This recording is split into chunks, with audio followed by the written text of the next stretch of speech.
Welcome to our channel career making gardens.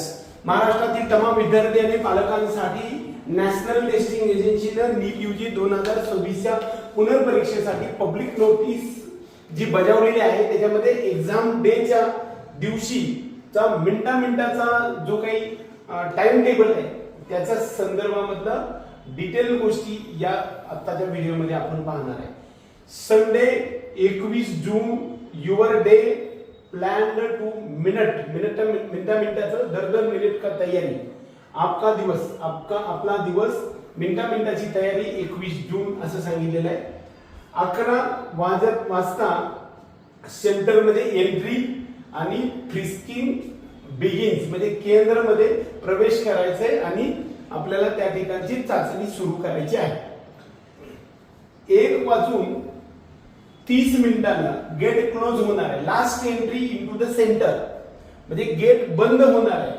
1:30 वाजता विद्यार्थ्यांना entry करायचं बंद होणार आहे। 1:40 last entry into the examination room म्हणजे परीक्षा कक्षामध्ये सर्वात शेवटचा प्रवेश विद्यार्थी त्याचबरोबर इनव्हिजिलेटर किंवा सुपरवायझर या सर्वांची लास्ट एंट्री 1:40 असेल।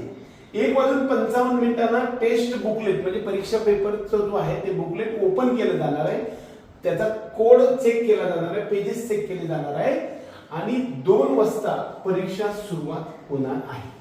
प्रत्यक्षात परीक्षेला सुरुवात 2 वाजता होईल आणि 5:15 परीक्षा संपेल। Examination includes 6:25 PM for eligible PWBD candidates म्हणजेच परीक्षा 6:20 म्हणजे 1 तास 5 मिनिट परत आपल्याला जास्त मिळणार आहे PWD स्टुडंट साठी। त्यांची जी परीक्षा संपणार आहे ती 6:20 संपणार आहे।